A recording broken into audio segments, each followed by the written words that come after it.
there's an understanding that has been reached to stop all military activities at sea, on the air and on the land, and the Indian Navy, Indian Army, and the Indian Air Force have been instructed to adhere to this understanding. Since the tragic events at Pahalgam, you're aware that our responses have been measured and very responsible. Details of these have been shared with you over the past few days through our various press briefings. What has also happened is that there is a significant amount of misinformation that is being undertaken from the other side. And as a professional military organization, we thought it is also our duty to dispel those misinformation aspects, as also state the facts of the case as they stand. Towards that, I will now hand over to my colleague, Colonel Qureshi. नमस्कार। अब मैं आपको पाकिस्तान की miss information campaign के बारे में अवगत कराऊंगी।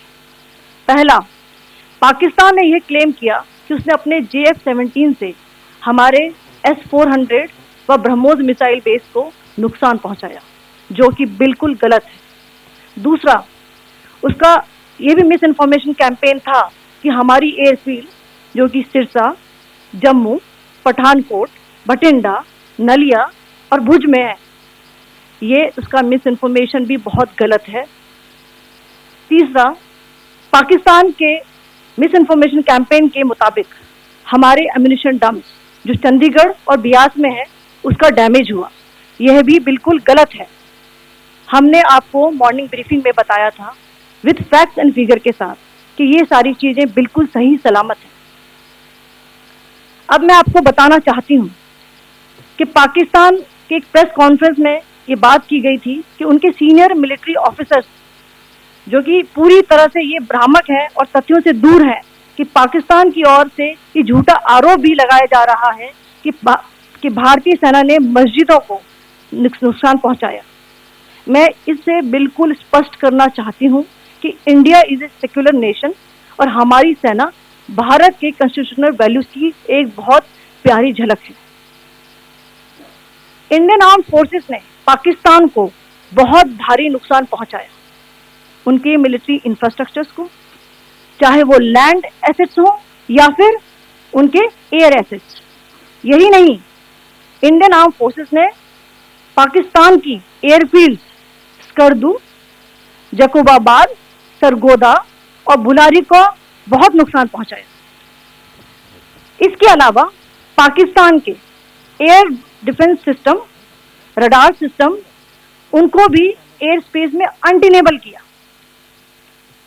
यह भी बताना चाहती हूँ कि लाइन ऑफ कंट्रोल के पास पाकिस्तान के command and control, logistic installation और उनके मिलिट्री इंफ्रास्ट्रक्चर, मिलिट्री पर्सनल का इतना भारी नुकसान हुआ कि पाकिस्तान की ऑफेंसिव व डिफेंसिव कैपेबिलिटी को नष्ट कर दिया गया। अंत में मैं फिर से ये बात दोहराना चाहूंगी, इंडियन आर्म फोर्सेस पूरी तरह से तैयार है, सतर्क है और भारत की संप्रभुता और अखंडता की रक्षा के लिए पूरी तरह से कमिटेड है। धन्यवाद। जय Hind.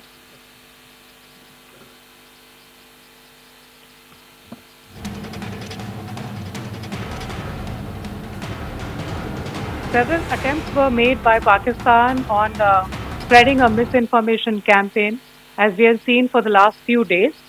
There were attempts made to say that our S-400 at a northern base was destroyed, which was completely false, and that it was destroyed by a JF-17. It was a false information. Also, that the BrahMos installation was attacked and it was destroyed was false. The destruction of airfields at Srinagar, Jammu, Pathankot, Bhuj, Nalia, etc. was also a false claim. The forward ammunition dump at Chandigarh and Beas are also fit and fine, and we showed you these in the photographs in the morning briefing today. Also, there was a certain different way of miscampaign that Pakistan conducted by its press conferences, which was conducted in a manner which was completely misleading and devoid of facts. Pakistan has been spreading fabricated allegations that the Indian Armed Forces have targeted mosques. Let us make this very clear here that India is a secular nation and the Indian Armed Forces are a reflection of our constitutional values.